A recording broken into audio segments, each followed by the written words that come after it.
नमस्कार, मैं हूं राजीव निशान और आप देख रहे हैं समाचार वार्ता।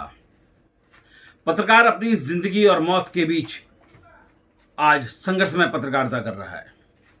ऐसे में आखिर उसे क्या क्या सावधानी बरतनी चाहिए और किस तरह की डाइट उसे लेनी चाहिए, आज हम चर्चा करेंगे कि किस तरह का मास्क जो है वो पत्रकार को या एक आम आदमी को पहनना चाहिए। और इस सब के लिए जानकारी देने के लिए हमारे बीच हैं डॉक्टर अक्षय बहादुर, जो एचओडी हैं हेडगेवार हॉस्पिटल के अंदर और सीनियर सर्जन हैं। इसके साथ साथ डाइटिशियन सोनाली हमारे साथ हैं और कई पत्रकार साथी हैं। इसके अलावा हमारे पास आयुर्वेदाचार्य, योगाचार्य और मुद्रा विशेषज्ञ आचार्य डॉक्टर विक्रमादित्य भी रहेंगे। इन सभी से चर्चा करेंगे कि हम किस तरह से निरोगी रहें। दोस्तों, आज हमारे एक पत्रकार साथी शंकर सुमन जो है उनका देहांत हो गया। भगवान उनकी आत्मा को शांति दे। ऐसे ही कई पत्रकार साथी हमारे जो है मीडिया कर्मी, वो इस कोविड काल के अंदर सुरक्षित हार गए हैं। सरकार से भी हमने गुहार की है कि उनके जाने के बाद कम से कम उनके परिवार का ध्यान रखा जाए, उनको कोरोना योद्धा घोषित किया जाए और 1 करोड़ रुपए और उनके परिवार को एक नौकरी दी जाए। इस तरह कई मांगे हैं, लेकिन आज का विषय हमारा ये है कि हम लोग किस तरह से मीडिया कर्मी और एक आम आदमी जो है वो कोविड से बचे। और इसी में सबसे पहले हम बात करना चाहेंगे, जाने मानी डाइटिशियन हैं सोनाली से। सोनाली, सबसे पहला आपसे सवाल कि किस तरह से हम लोग जो है अपने आप को स्वस्थ रख सकते हैं, किस तरह का हमें भोजन लेना चाहिए, किस तरह का जो है सुबह उठ के नाश्ता लेना चाहिए। आज का जो हमारा टाइम चल रहा है, ये बहुत ही एक ऐसा वक्त है जिसमें हमें बहुत ज़्यादा सावधानी बरतनी पड़ेगी। तो उसके लिए हमें अपने जो खाना है या अच्छा न्यूट्रिशन है उसको ध्यान रखना बहुत ज़रूरी है। तो क्योंकि जो हमारा खाना है वो वैसे भी हमारी बॉडी को एक हेल्दी रखने के लिए और हमारे लाइफस्टाइल को मेंटेन रखने के लिए बहुत ज़रूरी होता है। तो लेकिन अब जब कोविड या कोई भी हमारा वायरस आता है बॉडी में, तो उसमें वो सबसे पहले हमारे इम्यून सिस्टम को ही अटैक करता है, जिसकी वजह से वो बहुत ज़्यादा वीक हो जाता है। तो उसके लिए हमें बहुत ज़रूरी है कि हम लोग अपना खाना पीना सब कुछ टाइम से करें, अपनी मेडिकेशंस का ध्यान रखें। जिन लोगों को कोविड हुआ है उन लोगों के लिए बहुत ज़रूरी है कि वो मेडिसिन के साथ अपना खाना पीना भी सही रखें। तो कुछ चीज़ों का ध्यान रखना पड़ेगा। तो जैसे कि अभी हमारा कोविड बहुत टाइम से ऑलरेडी चल रहा है, तो हमें बहुत सारी चीज़ें ये तो पता है कि अब हमें इतनी जानकारी हो गई है कि हमें पता है कि हमें अपने कोविड से हमें बचना कैसे है। बट फिर भी अभी भी बहुत सारी चीज़ें हैं, बहुत सारे लोग हैं जो उस चीज़ का ध्यान नहीं रख पा रहे हैं। तो उनके लिए एक बार मैं कुछ चीज़ें बता दूँगी कि थोड़ा-सा आप ध्यान रखिए, क्योंकि सबसे पहले तो ये बहुत ज़रूरी है कि हम कोविड को ही अपने घर में ना आने, ठीक है? और ऐसा ठीक है, बहुत सारे लोग ऐसा बोलते हैं कि हम लोग घर पे बैठे-बैठे हमें कोविड हो गया और हम लोग तो कहीं बाहर ही नहीं गए। बट ऐसा नहीं है कि हमारा ह्यूमन टू ह्यूमन कुछ इंटरैक्शन कुछ हुआ होगा तभी कोविड का है। तो जैसे कि हम लोग आजकल अपनी बहुत सारी नेसेसरी आइटम्स, हम अपना फल सब्जी लेने के लिए मार्केट में जाते हैं, वहाँ से भी आपको अपना हो सकता है कोविड। बट उसके लिए भी अगर हम कुछ प्रिकॉशंस लेंगे, हम अगर डबल मास्क पहन के जाएंगे, हम अपने हाथ फ्रिक्वेंटली सैनिटाइज करेंगे, बाहर जाकर घर पे आकर प्रॉपर हाथ धोएंगे और घर पे आके हम नहाएंगे, तो इन सब चीज़ों से आपका कोविड हम लोग प्रिकॉशन अपना ले सकते हैं। और डाइट तो एक बहुत इम्पोर्टेंट रोल प्ले करता ही है।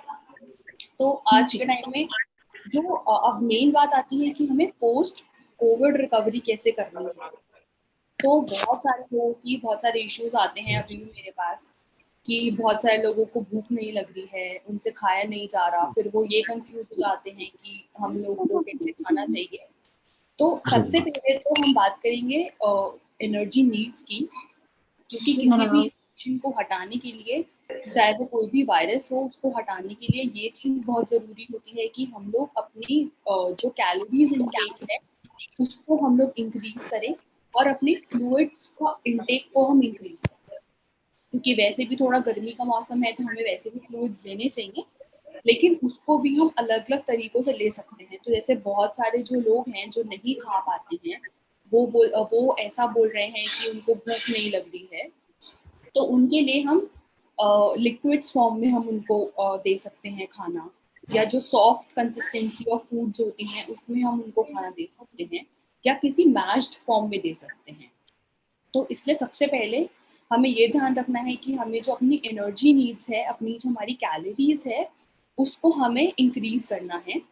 तो वो आप जो भी हमारे कार्बोहाइड्रेट्स होते हैं, हमारे फैट्स होते हैं, हमारे प्रोटीन्स होते हैं, ये 3 बेसिकली हमारे एनर्जी गिविंग फूड्स होते हैं। तो इनको हमें इंक्लूड करना है, जैसे कि आप जो भी होल फूड्स होते हैं आप उनको इंक्लूड कर सकते हैं, ब्रेड ले सकते हैं, चावल ले सकते हैं, रोटी ले सकते हैं। तो बहुत सारे लोग अगर जैसे स्पेशली वुमेन बहुत ज़्यादा ये चीज़ सोचती हैं कि नहीं हमारा वेट गेन हो जाएगा हम लोग अगर प्रॉपर्ली ये सारी चीज़ें खाएँगे। तो प्लीज़ आप उन चीज़ों का अभी मत सोचिए, क्योंकि पहले आपको अपनी बॉडी को मेंटेन करना बहुत ज़रूरी है। उसके बाद ही आप अपना वेट लूज़ या वेट गेन का प्लीज़ सोचिएगा, क्योंकि अभी बॉडी में जो वीकनेस है उसको हटाना बहुत ज़रूरी है। सेकंड चीज़ है कि हमें जो अपनी प्रोटीन का इंटेक है उसको हमें इंक्रीज़ करना होगा। तो कम से कम हमें 75 to 100 grams per day of protein का इंटेक करना चाहिए। तो प्रोटीन के हमारे सोर्सेज़ होते हैं, हमारी दालें होती हैं, और हमारे कुछ-कुछ कार्बोहाइड्रेट सोर्सेज़ में भी प्रोटीन्स हम मिलता है हमें, एग्स होते हैं, बहुत सारे नॉन वेजिटेरियंस होंगे, वो भी कुछ-कुछ नॉन वेजिटेरियन का खाना ले सकते हैं, चिकन ले सकते हैं, फिश ले सकते हैं। बट उसमें भी हमें कोशिश करनी है कि अगर अपनी एनर्जी बढ़ा रहे हैं, तो आप कोई भी ऐसी चीज़ ना लें जिसमें एम्प्टी कैलोरीज़ हो। क्योंकि देखिए चीनी से भी आपकी एनर्जी बढ़ेगी, लेकिन उसके अंदर कोई न्यूट्रिएंट्स नहीं है। तो इसलिए बहुत ज़रूरी है कि आप जो भी अपना खाना खा रहे हैं उसमें एनर्जी भी होना चाहिए और प्रॉपर एक न्यूट्रिएंट्स भी होना चाहिए।